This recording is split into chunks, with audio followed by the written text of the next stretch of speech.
बार मैंने जीएसडीपी के आंकड़े जब अलग अलग राज्य के जारी किए जा रहे थे तो मैंने देखा मध्य प्रदेश में काम हमने बहुत किया, कृषि की विकास दर, बाकी सारी चीजें, लेकिन हमारी ग्रोथ रेट काफी कम आ रही थी। अक्सर मुख्यमंत्री का ध्यान इस पे जाता नहीं है, लेकिन मैंने अफसरों को बुलाया और मैंने कहा मुझे ये बताओ जीएसडीपी के आंकड़ों में कौन कौन सी चीज शामिल, ये तो बताओ, मेरे सामने हिसाब किताब तो प्रस्तुत करो। इसमें कृषि का कितना योगदान है, पशुपालन का है कि नहीं, फिशरीज का है कि नहीं, एमएसएमई का है कि नहीं। और मुझे आश्चर्य हुआ, अफसरों के पास कोई तथ्यात्मक जवाब नहीं था। तो मैंने सचिन जी फिर उनसे कहा कि नहीं और ढूंढो कि हमारे यहां कौन कौन सी आर्थिक गतिविधियां हो रही हैं। उस साल जब हमने सारी आर्थिक गतिविधियां ढूंढ ढूंढ के जितनी मिली, उतने सटीक आंकड़े हमारे पास उपलब्ध नहीं थे, लेकिन मैं जुड़वाता चला गया। सेल्फ हेल्प ग्रुप क्या कर रहे हैं वो भी देखो, हमारे जो छोटे छोटे गांव में बढ़ई, लोहार, कुमार, सुनार, सुतार, ये सब किन कामों में लगे हुए, क्या वो भी कुछ बेचते हैं, ये भी देखो। तो उस साल हमारी ग्रोथ रेट लगभग 20 को क्रॉस करके गई और हम तथ्यों के साथ रख पाए और मानना पड़ा। सच बात यह थी कि हम कभी ध्यान ही नहीं देते थे कि कितनी आर्थिक गतिविधियां अलग अलग क्षेत्रों में हमारी चल रही है, और ध्यान नहीं देते थे का दूसरा अर्थ यह था कि हमारे पास कोई सटीक आंकड़े ही उपलब्ध नहीं थे, कोई डेटा ही नहीं था हमारे पास। अफसर बैठ जाएं और भेज दें कि इतना एग्रीकल्चर का इतना और जितना हो गया सो हो गया।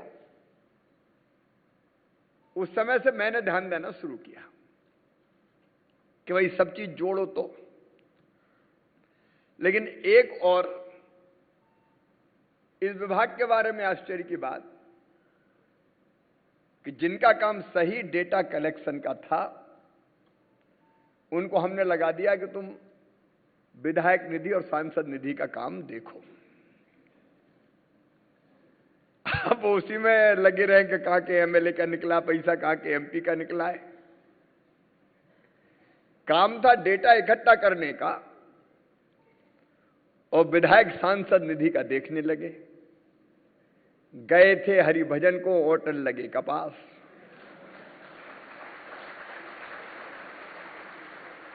वित्त मंत्री जी सबसे पहले ये सांसद विधायकों का काम इनसे वापस लो भाई, ये इनका काम ही नहीं है। ये हम आज ही फैसला करते हैं, इसके लिए कोई दूसरी व्यवस्था बनाएंगे। अब जो काम हमें सटीक करना है, मुझे खुशी हुई सचिन जी, मैं आपको बहुत बधाई देता हूं कि हमारे सांख्यिकी अधिकारियों का पहली बार प्रशिक्षण शिविर लगा है। हम जानते हैं कि नित्य नए अलग अलग तरह के डेटा कलेक्शंस के साधन आ रहे हैं, परिवर्तन रोज हो रहा है। अब हमारी जानकारी में ही नहीं आएगा तो हम उसमें एक्सपर्ट कैसे बनेंगे। शासन की जितनी भी नीतियां बनती हैं, आप कल्पना करो मित्रों, अगर हमारे पास डेटा ही नहीं होगा तो वो अंदाज पे आधारित होंगी, और नीति ही अगर अंदाज पे आधारित बनेगी तो उसके सफल होने का कोई सवाल ही नहीं है। आप किसी भी क्षेत्र में देख लो, कुपोषण दूर करना हो, शिक्षा की ठीक व्यवस्था करना हो, अलग अलग हितग्राहियों को लाभान्वित करना हो, हमारे पास डेटा ही नहीं है तो हम कैसे अंदाज लगाएंगे। अंदाज तो लगा सकते कैसे हम ठीक रोड मैप बनाएंगे और कैसे उसको क्रियान्वित करेंगे। मित्रों, जिस प्रकार कंप्यूटर में दिखती तो हमको स्क्रीन है, परंतु सारा काम अंदर बैठे हुए सीपीयू का होता है। सीपीयू जितना अच्छा होगा, कंप्यूटर स्क्रीन पर हमारी चाहिए गई जानकारी उतनी ही तेजी से प्रोसेस होकर हमें मिल जाएगी। और किसी योजना के निर्माण से लेकर उसके क्रियान्वयन तक का सारा दारोमदार उस डेटा के ऊपर आधारित होता है जिसके आधार पर योजना बनाई जाती है।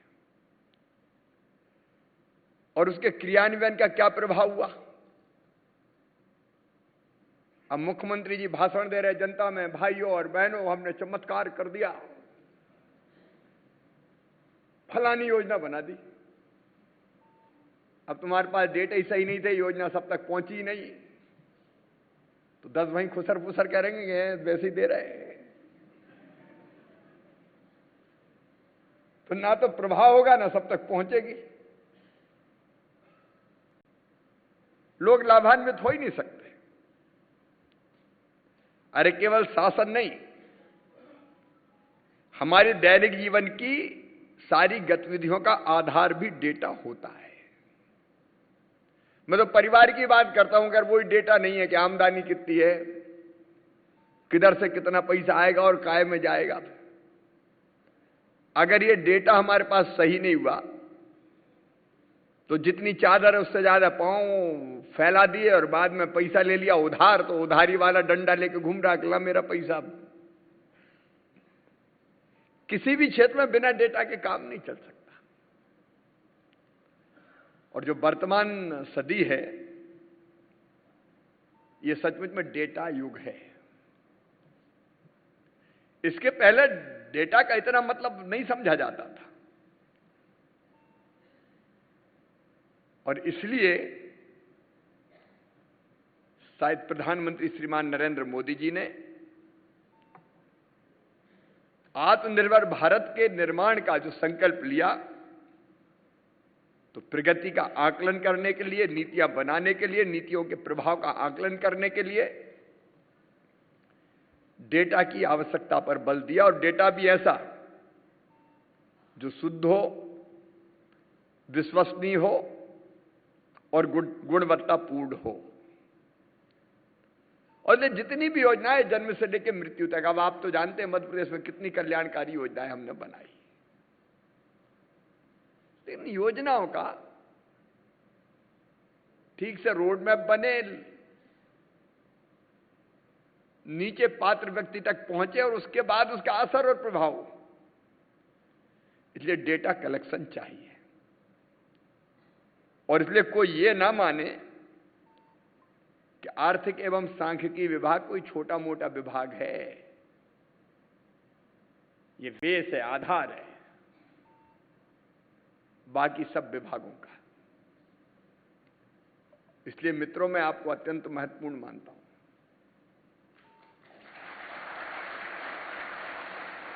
और मानने के साथ साथ अब जरूरी है कि आपको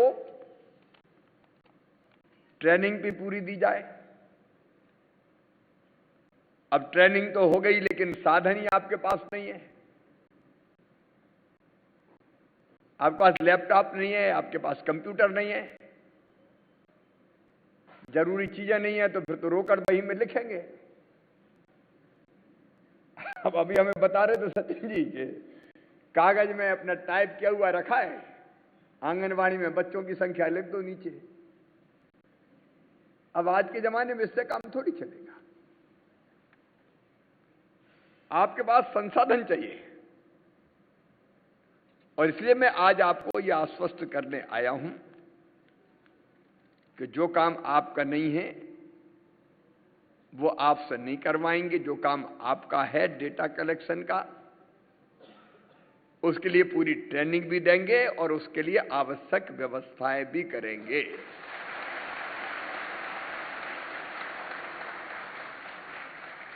और इसलिए हमने राज्य सांख्यिकी आयोग के गठन का फैसला किया है। अभी सचिन जी बता रहे थे कि जो हमारी टास्क फोर्स ने अलग अलग अनुशंसाएं की थी, उन सबको पूरा करने के काम में हम लगे हुए हैं और उसी की एक कड़ी है ये कार्यशाला आपकी। अब पहले या तो हमारे पास विश्वसनीय डेटा ही नहीं होता था और डेटा के लिए भी कई बार बाहरी एजेंसियों पर निर्भर था और बाहरी एजेंसी अगर कोई हो तो वो डेटा से छेड़छाड़ भी कर देती थी। कई बार सर्वर विदेशों में रहता था, उसके अलग प्लस माइनस है आप जानते हैं। इसलिए अब समय आ गया जब डेटा भी हमारा हो, संधारित करने का स्थान भी हमारा हो, ताकि उसमें किसी भी प्रकार की फेरबदल या आवश्यकता के समय उपलब्धता में कोई रुकावट ना डाल सके। ये सारे प्रयास हम उसी दिशा में कर रहे हैं। डेटा की 4 विशेषताएं होती है। एक, डेटा समय पर प्राप्त होना चाहिए। दूसरा, वो विश्वसनीय होना चाहिए, गड़बड़ हो गया तो सारा आंकलन ही। तीसरा, वो गुणवत्तापूर्ण होना चाहिए और चौथा, वो जन उपयोगी होना चाहिए। डेटा केवल सरकार की आवश्यकता नहीं है, डेटा जनता की भी जरूरत है। इसलिए उसकी उपलब्धता जनता के लिए भी होना चाहिए ताकि उस पर शोधकर्ता शोध कर सकें और लोग खुद अपने कामों में भी उपयोग कर सकें। डेटा की स्वच्छता मतलब क्लीननेस भी जरूरी है। डेटा खराब है तो निष्कर्ष खराब ही निकलेंगे। अगर क्लासिफाइड नहीं है तो उसका उपयोग अच्छी तरह नहीं हो सकता। हम कंप्यूटर में एक शब्दावली का उपयोग करते हैं, गीगो। गीगो मतलब गार्बेज इन गार्बेज आउट। अगर कंप्यूटर में कचरा फीड करेंगे तो कचरा ही तो निकलेगा, प्रोसेसिंग होके कचरा ही निकलेगा।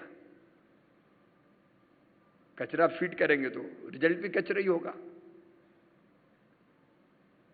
अगर अच्छा बीज बोएंगे तो फल अच्छा मिलेगा, मतलब पौधा अच्छा होगा। और अगर बीज ही अच्छा नहीं है तो पौधा अच्छा कहां से होगा। इसलिए हमें अच्छे डेटा की आवश्यकता है और इसी उद्देश्य से हम ये सारी कवायद कर रहे हैं। शायद मध्य प्रदेश पूरे देश का पहला राज्य है जहां राज्य सांख्यिकी आयोग का गठन किया गया है, जहां तक मेरी जानकारी है। और इससे आप राज्य सरकार की तत्परता और गंभीरता का अंदाज लगा सकते हैं।